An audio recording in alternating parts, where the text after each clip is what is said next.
It's really a nanny's market. Like if you're a great nanny, if any of you had wonderful childcare experience and we're coming to Los Angeles right now, you could have your pick of jobs. We're seeing families get in bidding wars. And so we're having to have the conversation with families. Look, you need to sell yourself. You need to sell your job. This is no longer, is this nanny right for me? It's like, you need to try to make every nanny want to work with your family. The roles have completely reversed. So. Welcome to Critical Thinking Required, hosted by LBW. This podcast is intended for free thinkers, entrepreneurs, and knowledge seekers. Join us as we discuss relevant financial topics, explore with guests their financial journeys, and engage with experts in industries such as space, media and entertainment, real estate, and many more. Buckle up and enjoy the ride. Welcome to Critical Thinking Required. You're with your hosts, myself, Tim Bickmore, and my two colleagues, Dan Weiss and Nathaniel Leach. And today we are going to be talking about nannies.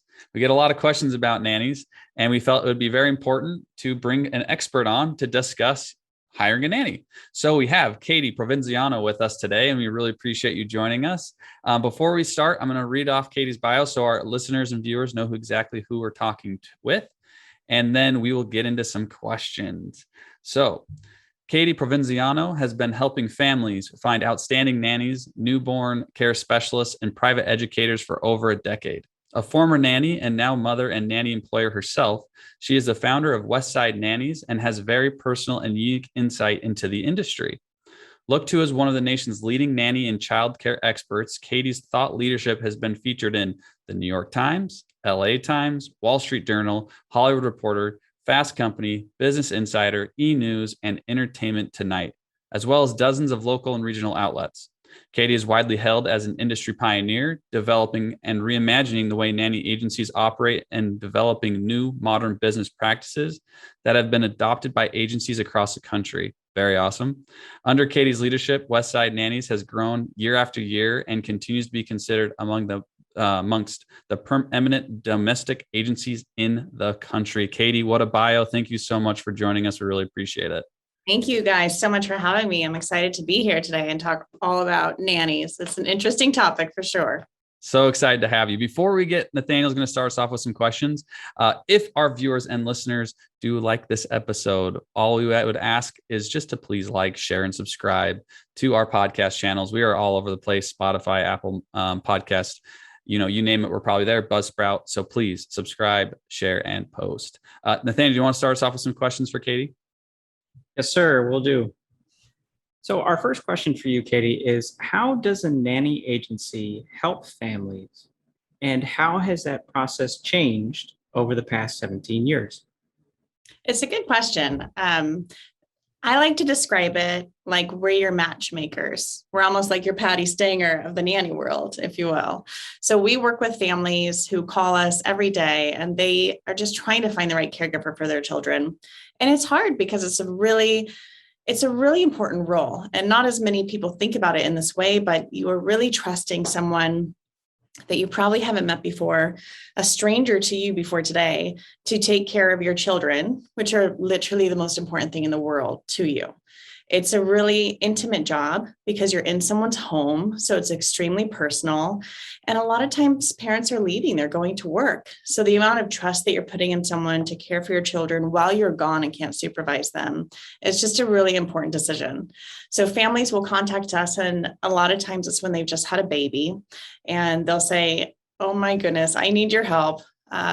What do I do? Find someone amazing for me, or I'm going back to work soon in the next couple of months and I need to find someone great.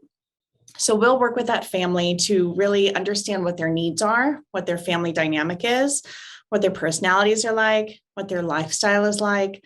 Are they at home? Do they travel? Are they a loud and fun family, or are they, more quiet and easygoing? What's their family like? We really get to know them as much as possible. Then we educate them on market trends. This is what nannies are looking for right now. These are the schedules that are optional. This is the market rate for what you're looking for. And then if they engage our services, we work to find candidates that are qualified and interested in their position. We'll send over resumes of candidates for them to consider. We work with families to schedule interviews at their convenience, now over Zoom with COVID, but also in their own home when the time comes. And then once they found someone that they love and adore, we will walk them through the hiring process. So it's kind of that start to finish process of, oh my goodness, I need someone, to that I found someone, I love them, this is great. And they walk off into the sunset together, figuratively. What a wonderful service, by the way. That's fantastic. And it sounds like you go through a lot. There's a lot of due diligence being done on both sides, it seems like. There is. We like to say if we do our job well, we make it look really easy, but there's a lot that goes on in the back end. I can respect that. My curiosity out of my question, my mom says this all the time, especially when my siblings started to have children, is that it takes a village to raise a family. And witnessing, obviously, my siblings having children, it's been interesting that there really is a village. But it sounds very different than maybe when my mom grew up, where the neighborhood really seemed to be taking care of the kids, right? Come home after dark, when the lights are off in the park, you come home. I have a feeling that it's not as similar. Do you feel like that kind of an impact from a societal standpoint has changed the nanny industry, where it's more you need somebody in the house instead of really like neighbors kind of facilitating maybe some of those responsibilities that a nanny may have helped with or would help with currently?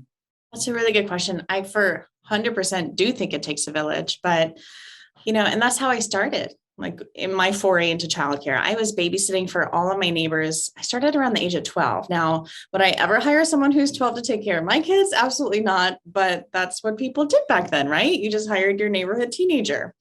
Interestingly enough, no neighborhood teenagers in Los Angeles really want to babysit, it seems like.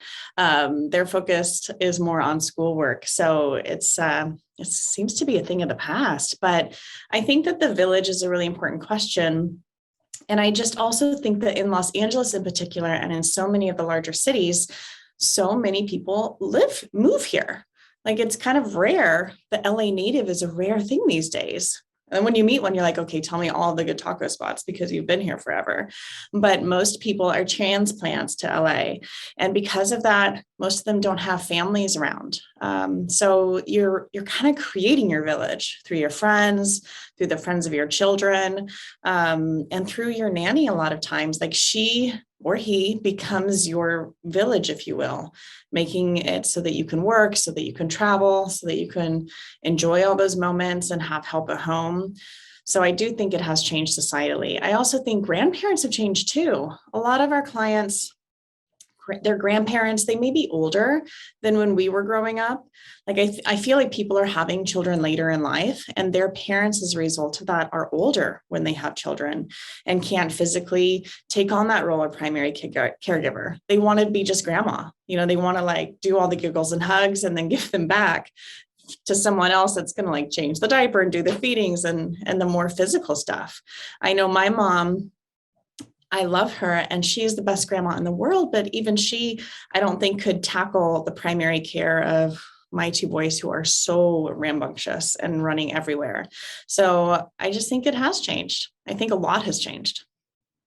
As a follow-up to Tim's question, do you see as to what also has changed within maybe not just your industry in general, but just in childcare altogether? Do you see where can kids go to the park unchaperoned now? Like back in, even back in my day, I feel like I would go down the street. Me too, Nathaniel. I was like riding my bike all over town, and my mom was just like, "Come back when it's dark." Yeah, exactly. I feel like that's not possible. But we also grew up probably in pretty small towns. I mean, I did. It wasn't, central Los Angeles. So it is different. My husband and I have this discussion all the time because I tend to be a little more, free. Like I want the kids to have that freedom. And he's like, I wish there was a bubble they could stay in their whole life. So we're always trying to find like the common ground. But I think that maybe as kids get older, there are freedoms that they can have, but it's still a dangerous world out there. Like I can trust my kids, but it doesn't, like, so you have a 16-year-old driver. I may trust you to drive well, but I don't trust all the drivers around you who are on their phones and not paying attention. And I think it's kind of the same thing. I do think you just have to be more cautious these days. And why not? I mean, they're yours and they are precious, and they just aren't aware of all of the dangers that are around them or that could be around them. Kudos to Very us or our interesting. parents. I don't know. We were much more free to roam, I guess. I I don't think we locked I our think you doors for bring 20 years when I was a kid. Yeah. But I mean, maybe a different conversation is how can you still promote that independence, like, and that freedom in kids while also making sure they're safe? And I think a lot of caregivers can do that really well, by allowing children the opportunity to go find their own play and allowing them to be bored. I think that's something we see in the media right now, like let your children be bored sometimes. And finding the right caregiver that aligns with your values and understands your goals can be really critical to fostering that. Speaking of other impacts to your industry, how has COVID impacted the nanny agency industry? How has it not? COVID has been, wow. I mean, I feel like it's impacted every single facet of the world, basically, but it's been really interesting in our industry in particular. And most of the time, when we talk about the impact of COVID, families are talking about it in terms of the increase in wages that we've been seeing in the domestic care space, because that has really changed as a result of it.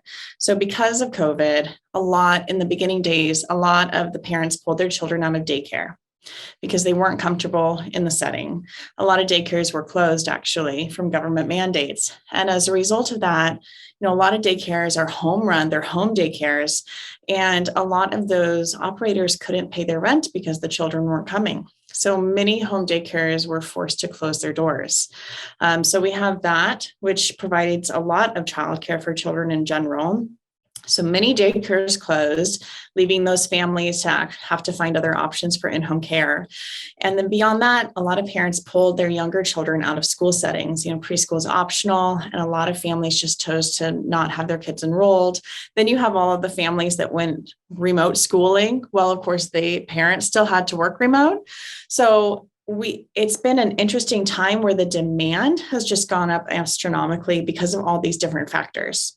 Then you also had nannies that didn't have childcare of their own, so they had to exit the workforce for the time being. You had caregivers that weren't comfortable working with a different family in their homes, so they exited the workforce. The extra unemployment, we definitely saw that having an impact, and we'll have to see how, the fact that has stopped, how it changes things. It hasn't really yet. But so you have unprecedented demand, fewer workers in the workforce, and it's caused rates to really skyrocket in all the major cities and really across the country. And so families are really asking us, why are the rates higher? Do you think that will change? And we're having this conversation with them about the market rates and what we're seeing. And families are having to get really creative. It's really a nanny's market. Like if you're a great nanny, if any of you had wonderful childcare experience and we're coming to Los Angeles right now, you could have your pick of jobs. We're seeing families get in bidding wars. And so we're having to have the conversation with families. Look, you need to sell yourself. You need to sell your job. It says no longer, is this nanny right for me? It's like, you need to try to make every nanny want to work with your family. The roles have completely reversed. So that's a new idea for a lot of people, and something we coach our clients on that gives them an advantage in the marketplace, because we're teaching them how to sell themselves, make their jobs really stand out to candidates. We're doing things like adding signing bonuses and all sorts of things to really just attract the best and brightest to our clients. That is really fascinating. And the supply and demand, I mean, that's very interesting, especially probably for your area too. I can only imagine with being in a bigger city, that those prices are probably going up a little bit more steeper than maybe in a smaller town where you can maybe find a friend. So I do have a question from the standpoint of, with this increase in pay, right? What can a family expect from hiring a nanny? What are do you usually set up a scope of work? Like, could you just go into the expectations of the family for the nanny?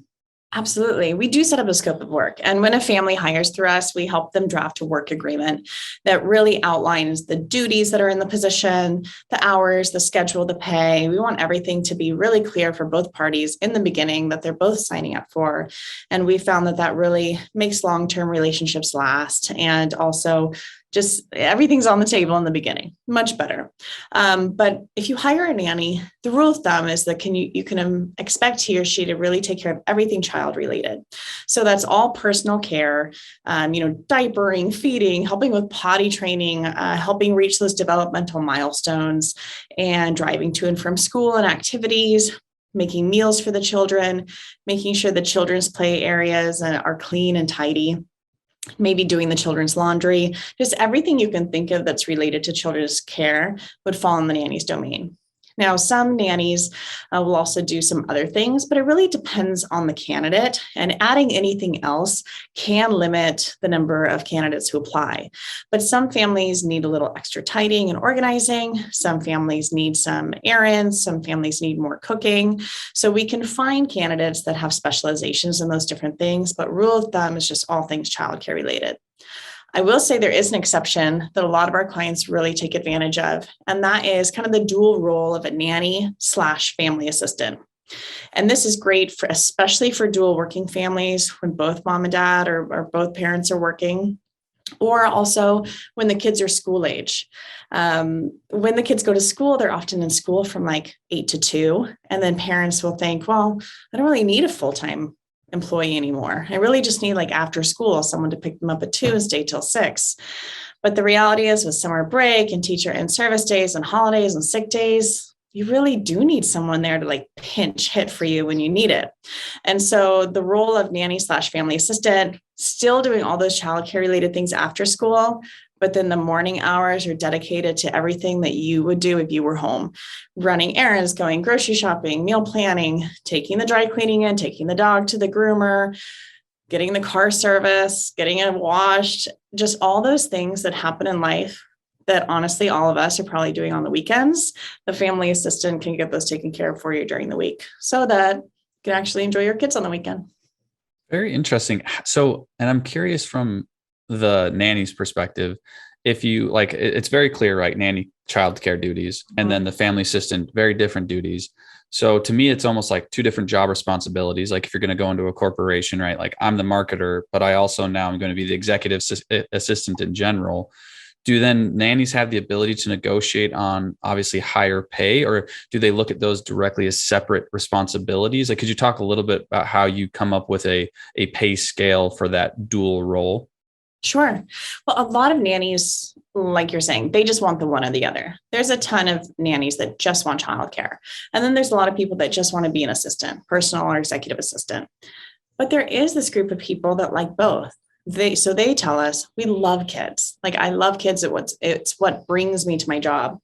But I also like that aspect of the more like having my list and checking it off and organizing and doing the grocery shopping. So there are just the people that like that dual aspect of it because they feel it uses different parts of them, the heart and the brain and all kind of blended together to create this one role.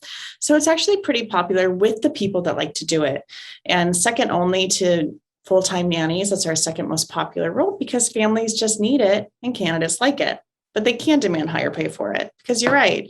It isn't everyone. And you have to be multi-talented. If jobs involve a lot of cooking, I mean, let's face it, I don't know where we're learning to cook these days, but a lot of people don't know how to cook.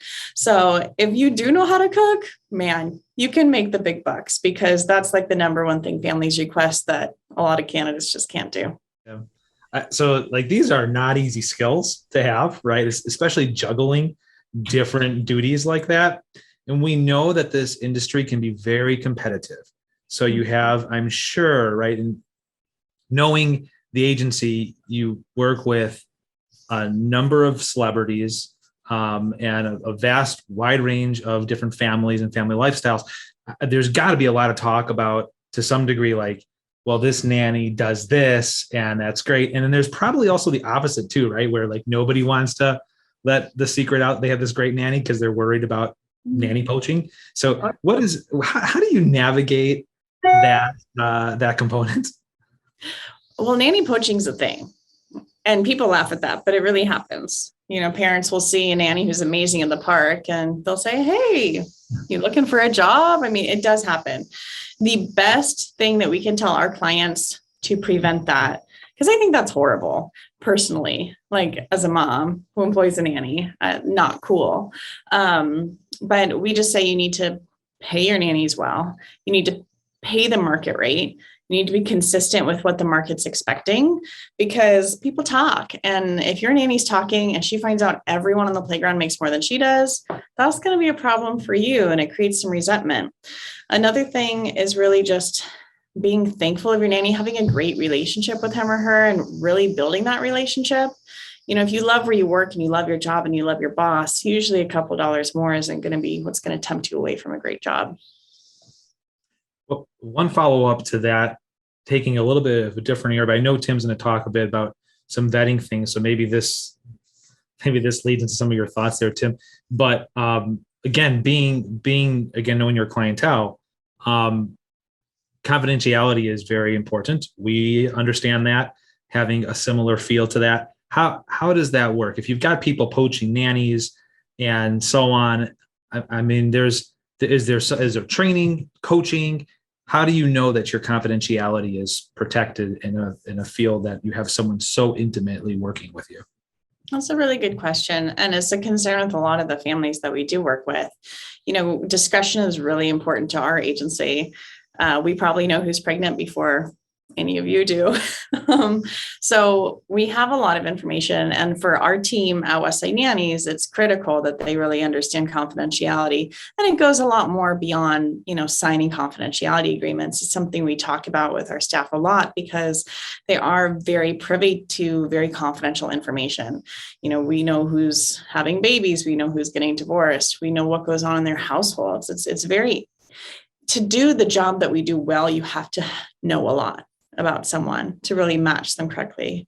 But we do that with our team, and we're very fortunate that everyone really understands that and always has. The nannies also sign a confidentiality agreement when they work with us because they'll get information throughout the process. Some families take that even further by having candidates sign an NDA, definitely upon hire, but sometimes even once they get to the interview stage where they're learning who the person is that they're going to interview with. And sometimes we'll have nannies that, they're literally interviewing with their high school crush, the person that they had up on their wall as a teenager, So we try to tell them, play cool, like don't geek out. You're there for the kids, but it can be really intimidating interviewing with some of the people that we have the pleasure of working with. But we just remind everyone that no matter who someone is, we all have the same needs, cares, and wants. We all want to make sure our children are taken care of. And even though they may be a celebrity or someone that you've read about in the news, they're still a parent, and this is still their kid. And that's what matters most. That's really nice to hear. I mean, that's got to be a difficult part, especially the intimidating part. I can see it being very intimidating going in, depending on who that individual is or family. It can be. It's like, don't freeze. Like, don't open the door. Like, yeah. Don't go deer in the headlights. Just be you. So that leads me into the vetting process. And the way I want to set up this question is, if we're talking about the dual role, where it's the kind of the family assistant / the nanny caregiver, to me, I'm just thinking in my head, I'm like, oh, there's a lot of skill sets, right? You talked about child development, you talked about cooking, talk about organization. Those are all very important skill sets. Some skill sets that really aren't, as you mentioned, maybe taught in school that much these days, especially the child development. Like, how do you find nannies that can really help in those areas? Are you looking for certain degrees? Are you looking for certain, how do you guys go about finding those specific nannies? And then what can a family do to help vet that as well, to know that they have the skill sets necessary to execute on some of these very real things? Like, are you looking for a child education teacher? What exactly are you looking for from the vetting process? Well, we try to spread a really big net. And I think that's why working with an agency versus doing it on your own is nice, because we're putting ads and employment ads out literally everywhere. So our goal is to create the widest net And then we just narrow it down to the best of the best. So we are looking for a lot of different kinds of candidates. It may be a nanny that is a teacher. We poach a lot of teachers, by the way, preschool teachers, elementary teachers. Schools don't really like that. But they are amazing caregivers and educators with a lot of child development knowledge. We recruit from daycares. We recruit some nurses, a lot of different backgrounds. But at the end of the day, some great nannies just were kind of raised like I was, honestly, from a, sweet family from a small town. I'm the oldest of 6 kids. All of the boys and girls in my family, we all learned how to clean and cook. And my mom was like, you did your chores, but you did them well. Like, she would come inspect it. If that bathroom tile wasn't good, it's like, get out your toothbrush again. Like, that needs to be better. So like, not everyone was raised how I was raised, but a lot of people were. And so it's just finding people that love kids, had some wholesome upbringing where their mom taught them how to do some chores, have good work ethic. We do recruit from colleges for degrees in child development and elementary education, as well as child psychology. Really anything that you can think of that could be recruited for and could be a parallel skill. We find them, but honestly, it just comes down to the person and the personality and their attitude. When I talk to my girlfriends, who are all moms, about what I look for when hiring, and honestly, it's even for my office too. The most important things for me are that they are smart, that they have drive, that they're humble, and that they're hardworking. So attitude and personality is really everything. College degree, honestly, it can be great, but I would rather choose someone with the right attitude and personality over someone with a college degree any day of the week. And when I see them with kids, I want their face to light up. I want them to truly love working with kids, not just see it as a job. And it pays really well right now. So not just see it as a way to make a big paycheck, but just to genuinely love kids. And you can see that when they interact with them. Like, to me, that's the most important thing of all. It's really, I like the personality and the attitude. It's the unteachable things that sometimes people have, right? Can't teach. Yeah, they're intrinsic. Yes, intrinsic drive. I like that. I'm just curious, where does preschool and child daycare fit into does that increase competition for whether a nanny is needed or not? Or pursuant to what you already spoke about how that personal assistant role becomes more of a factor, that pinch hitter. Is that also applicable to child daycare and or preschool? It's a good because question. there's shorter times. Most families will either choose daycare or they'll choose a nanny. So they're kind of different childcare options that you have. One is the parent bringing their child to a daycare, either an at-home daycare or a center daycare. You leave the child there, you pick them up. Maybe it's like an 8 to 5 kind of program. And for some families, daycare is a much better choice. It is more affordable. So that's one of the key differences, and probably one of the reasons why families opt for daycare. A nanny is different because she comes to your home. And because of that, there's more flexibility. You can set the schedule, for example. So, if you're taking your child to a daycare, you're waking up, you're getting ready, you're also getting your child ready, then you're taking them to daycare, versus a nanny that could come at, 7 a.m. or 8 a.m. Then you are able to get ready in peace, and then you go on to work while your child is having breakfast and getting dressed and kind of doing all those things throughout their day. A nanny will also provide you just more flexibility in how the day goes. You can see what's happening during the day and direct it. So you can have your nanny take your child to classes, to music class, to, a STEM class, or play dates, or to the park. You have much more control over what's happening. And flexibility is something that's really important too. Some daycares, you have to be there at exactly that minute. And some even fine you if you're late, like per the minute. With a nanny, you get a lot more flexibility. This is your full-time employee. This is his or her full-time job. So there is more flexibility. They can pinch hit for date night. They can join you on vacation, which, let me tell you, bringing a nanny on vacation actually lets you have a vacation, because, trips without childcare is not a vacation. Let me tell you, you are working hard. So there's just a lot of other benefits. You also get to select the person and choose who your child will spend their day with. but it is a more expensive option. So for some families, daycare is that better route. I could see that.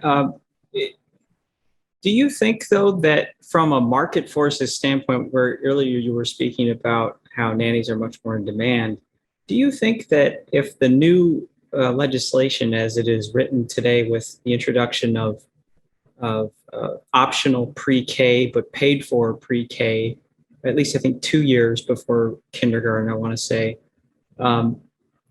doing that, having that option for some parents, do you think that that would create an opposing market force dynamic to what is currently being, what is currently the nanny industry is experiencing as a result of COVID?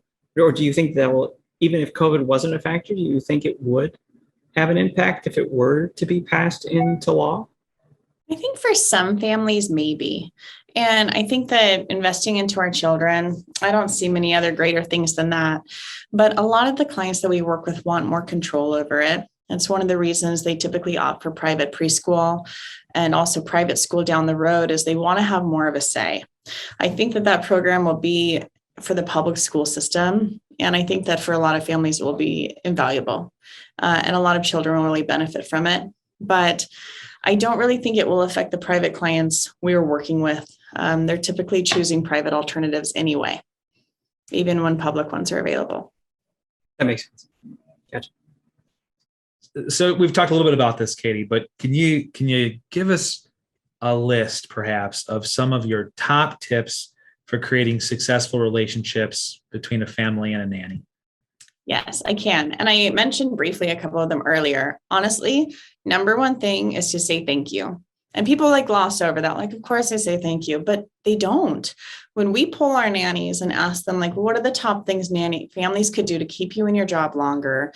What do you love about your job the most? We'll often hear back, my employers are really grateful for me and for my time. And I think a lot of people just, I don't know, forget to say it maybe. I don't get it. I mean, I work in this industry, so I thank my nanny every day. I think your work is invaluable. So that's my number one thing. Say thank you. Recognize wonderful work. I think in the corporate world, you have reviews frequently, semi-annual or annual review, which, by the way, definitely did that with your nanny, but there's just more that's built in. You have a normal manager whose job is to review your work and say thank you and kind of give you goals, but nannies don't really have that in a traditional way, but they still want that. I think it's intrinsic for people to want to see how they're doing, to hear feedback, to have goals, work towards them. And so a lot of it is just the parent actually realizing, like, okay, I am an employer, like I am a manager, and I need to give my employee that feedback too, and have that more traditional feeling, even though it's a very intimate role. So that would be number one. Number two would be to pay them right and treat them well. And you've just got to do that. It's number one reason why nannies leave is they don't feel like they're earning enough. And because they're seeing other jobs out there that will pay it. So just make sure you're always at market rate. Even if you're not our client, you can always call Westside Nannies and we can just give you the lay of the land. Here's what we're seeing. And we'll be honest. Here's the low end. Here's the high end. Here's the middle. Here's what we're seeing. These are standard benefits right now, etc. And then I think lastly, just recognize that kind of goes hand in hand with you, that you're an employer, but your household, the minute someone steps inside of it as a nanny, your household is someone else's workplace. So, I mean, as crude as it sounds, like, don't walk around naked anymore, like kind of have those boundaries. You have an employee. And so your house is where someone works. I mean, seriously. Wait a minute. That really happens? Tell me that doesn't happen. Like, you need to make sure that you have appropriate boundaries. I think boundaries, as someone mentioned earlier, can get really blurred. And a part of that is, if you don't want your nanny talking about her Friday night with you, then don't talk about the argument you had with your husband earlier. Like, these are boundaries. You should keep them, keep it professional, and keep it about your kids. Those are great tips. And Nathaniel, come on, who are we kidding ourselves? For all we know, you may not be wearing pants right now, and I may not be either. So that's the world. Yes, but I don't have a nanny on the premises. That's allowed. I don't know that everybody would make that distinction. Right. This is Zoom etiquette. All right. So long as I don't stand up and you see the Don't undies, ask I'm questions. good. Don't ask questions. Everyone's a judge now, right? Can you talk about some of the biggest mistakes that you see parents make when they hire on their own, or even just bring in a nanny to a new environment? What's happening there that is causing some I trips? can talk about mistakes because we see all of the fallout from these mistakes. Because a lot of mistakes happen before they work with us and then we fix them. I would say one of the biggest mistakes families hiring on their own is that they don't do the due diligence that's necessary. So I think a lot of times young families, they ask around, maybe they'll post it on Facebook, like, hey, I need a nanny now. Like, does anyone have any referrals? And their friends will pop in, oh, my neighbor, her nanny is just leaving. So let me put her name in there. I'll DM you. Like, this is what we see all the time. And then they meet someone and they seem really great. And so they just kind of roll along into an employment relationship without doing their due diligence, because maybe a friend of a friend of a friend, Susie's cousin's mom, knows her and she's great. And so they just don't think of doing references and background checks and all the things like that. But our advice to parents, hire through us or don't, but don't scrimp on your due diligence. Call those references. We find so much in references, and we also find a lot of fake references, unfortunately. So you really need to call, and you need to be put on your investigator hat and really think about, is this the mom I'm talking to? Pepper in some details that only a mom might answer quickly. One of our favorite questions to ask when we get on a call: how old were your children when, so-and-so started? And at the very end of the call, you might say, how old is Bobby now? A parent can answer that. If it's a roommate posing, they probably can't do the math quickly enough to figure that out. So that's one of our tips we give to families. The other one would be go on social media, like find them on Facebook, find their Insta. What do you see? Go on LinkedIn. Are they really trying to get some other job, or do they actually want to be a nanny? Do a background check.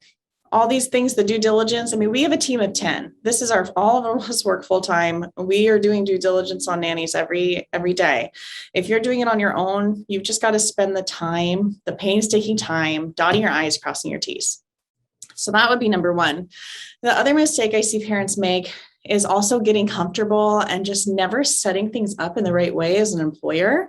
You are an employer, whether you like it or not. And that does come with some responsibilities, and they vary by state, but you should find out what they are. Because most of our clients are in Los Angeles and yours are too, I'll talk a little bit about that. We recommend, if you really want to make sure that all your T's are crossed and your I's are dotted, you can even contact an employment attorney. You got to have workers' comp. It's often in your homeowner's insurance, but you should call to find out if it is, and you might have to add a rider. Legal pay is a huge one. This is an employee. They have to go on payroll. That's considered a household employee, as you guys know, if you're doing any tax work, and you do have one if you have a nanny. They're considered a personal care attendant in California, but they need to go on payroll. They have to be paid hourly in California. They have to be paid overtime. So there are just some legal factors that maybe parents don't love to think about. It's much easier to just Venmo someone, but you could be breaking the law and getting yourself into some deep water. So you shouldn't. There's one that we see that gets missed is liability when it comes to cars. A lot of people that are driving people around instead of using their own cars, the liability may not follow the nanny, but follow your vehicle. Therefore, either make sure that the nanny's vehicle is covered to a point where you want to be covered, or let them use your car. That is a very good point. And that's one that's missed a lot. And you do have to call your insurance company if your nanny's driving your car and let them know. And that's always what I suggest to people, honestly, is buy an extra car. And sometimes people look at me and I'm like, buy an extra car. Like, you're suggesting I, spend all this money, but then it's yours. Then the maintenance is up to date. Then those car seats are installed. The biggest thing is car seats uninstalled properly. And if you're using your nanny's car, she's taking those car seats out like every Friday night and reinstalling them. And that's just not safe.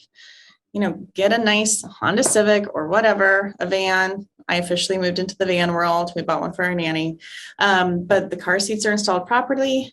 You get it cleaned, you get it serviced, you have the insurance on it that's right, and you're in charge of it. And with the van, nobody's opening up your car doors in a parking lot and dinging other people's cars. This is so true. It's also a lot easier on your back, which was a motivator for me. The other piece kind of tied to that too is we get questions on this all the time.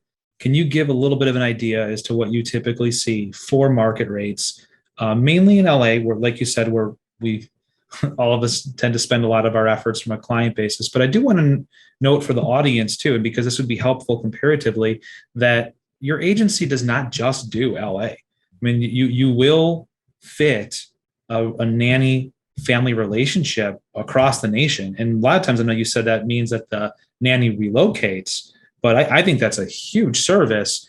But can you talk a little bit about what those market rates might range from? And if you have any perspective that you could share on how different markets across the country could perhaps range? Sure, I can. We are based in LA. So I would say about 80% of the families we work with are based in Southern California. But because so much of what we do is referral based, like you guys, a lot of people move around or talk, or their friends want to work with us and they may live in different areas. We also work with a lot of sports professionals and they're moving around the country depending on where they're stationed. So we work with a lot of families in other areas in other states, and they may not have a great childcare solution where they're at. There may not be great agencies. Sometimes we do think a local agency can benefit them and we refer them to someone else, but sometimes they just want something different. And so we do work with families across the country. Most of the time we're relocating candidates, and most of the time the roles are live in or provide accommodations. And I would say that most of the nannies we're working with right now currently are looking for anywhere between $30 to $35 an hour. Some can be lower, some can be higher, but those are really the going rates. We've got overtime after 9 hours in a day typically. So it's not cheap if you're looking for someone full-time. A lot of the nannies we work with work a lot of hours. Average is 50 hours a week, but some work more. We also staff a lot of nanny teams. A lot of our clients need 24/7 coverage, and that's just too much for one person. So we'll work with them to find a team of 2 to 3 nannies to share that 24/7 workload. Often a popular one is a rotating schedule where one nanny works 4 days and they live at the property and they work, when the kids wake up to when the kids go to sleep, and they stay there at night. And then the other nanny rotates. So 4 days on, 4 days off is pretty common. Some families rotate 7 days on, 7 days off, but you really want to find that consistency and also make sure that you've got that 24/7 coverage. So we're happy to help if you're in a different place, as long as you think we're the best resource for you. And sometimes it means calling and talking with our team, and we can probably tell you if we might be a good resource for you. And at the end of the day, you're also free to look on your own. Westside Nannies, we have clients that sometimes they just work with us, and sometimes they're trying to get personal referrals too. And that's fine. We just want you to have the best caregiver at the end of the day, whether it's from us or from someone else. So you can always do that as well. Perfect. Well, and Kay, thank you. And, I think we're going to move into our final thoughts, and I get to start this one off and kick it off, which, this has been very enlightening, and I really appreciate all your comments and the work that you do. And I think my final thought that I would take from this specific podcast is that you become an employer. And I think that is a really nice note. Having family members that have been nannies themselves, some of the comments that you made, that paying them legitimately makes them feel like you're a professional. And I think that goes a long way with an individual and how they are, because they do take it as if they are a professional. And so it's very nice to hear that. And I think that it's also a really nice mindset for the family, that this is a job. This is somebody comes to your house to work. They don't necessarily go to the office. Their office is your house. And I think that's a really nice concept to kind of keep in mind what the relationship is at the time. But I really don't have much. It's as always with anything, as it is in our industry, is that when somebody comes to us and they start to lay out what they think that their goals are, and then we proceed to peel back the onion and find that there's this, and this that we can help with. I would imagine that it's something very similar of what you experience when somebody comes to you and says, "Oh, I just want a nanny," and they have no idea what goes into that process to find that person for them that's right for them. And it sounds like you guys have a great process. I see a 10-point screening on your website. I think that there's a lot that many people may underestimate what it takes to find the right nanny for them. And I think that services like Westside Nannies definitely does have a place for those people, those parents who are trying to find that control and flexibility that they so desire in the raising of their kids. So I commend you on that. Thank Dan? you. When I think about the day that my daughter was born, it was hands down the best day of mine and my wife's lives, right? And always will be. And it was magical. It was wonderful. And leaving the hospital was really hard. and it is for a lot of new parents. And we talked earlier too that it takes a village. Tim brought that up. It was tough. My wife struggled with some very severe postpartum depression. A lot of mothers do. It doesn't get talked about enough. It would have been hard bringing home a child for the first time, and the number of months and years doesn't get easier. It just gets different without having elements like that. And we had some help, right? And so it's really difficult when you don't have help. It's okay to ask for help. We talk about that in our profession all the time, that it's a strength to show that we're human, we're vulnerable, we can't do everything on our own. And to use the right resources is intelligent. And I also remember being, like a lot of parents, really fearful of the finance. And don't get me wrong, that's an impact. But nowhere, even though people told me, you don't believe it till it happens, nowhere did I just totally underestimated the value of time and energy, because that was terminated, right? So again, that help makes a huge deal. So whether it's a nanny or other services, explore those. It is an investment. Your children are your greatest investment.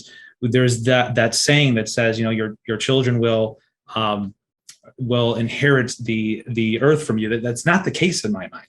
It's we're borrowing it from them. So in all reality, because this is your greatest investment, do what you need to do to put the best situation, the most loving home in front of those kids, and best ability to take care of yourself, right? Not just so that you can go around and do what you have to get done, but take some time for yourself too. And that's what these kind of services and relationships do. It betters your child's life, it betters your life, and therefore it betters the entire family. So we thank you so much, Katie, and we'll yield to you for final thoughts. I think that was so poignant what you just said. And I mean, as a mom to two, I agree with you. They're the best thing in the world. And I think having an incredible nanny, it shouldn't be something you hide. I love that. I think the media is coming around to that concept of like, yes, I have help. Of course I do. I can't do this without help. I'm not pretending to be someone who has it all together. And so I think societally, just understanding that people do have support systems, and that often comes in the form of a paid employee, is really important. As a mom, a working mom, my husband and I are both entrepreneurs. We both work a lot, and we have kids, and we want to be present for them. Having our nanny, she's like our linchpin. Like we couldn't get our work done and be great parents without her support. And so, nannies make the magic happen. Okay.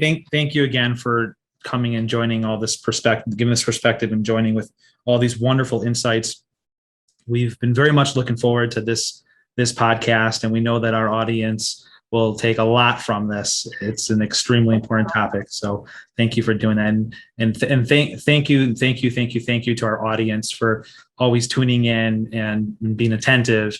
And we of course appreciate all your support, and thank you for allowing us to provide education and have other people, wonderful people like Katie, provide education as well. Thank you guys for having me join. It was a pleasure talking to you all. Thank you for taking the time to start your journey of thinking differently and listening to LBW talk about stuff they love. Until next time.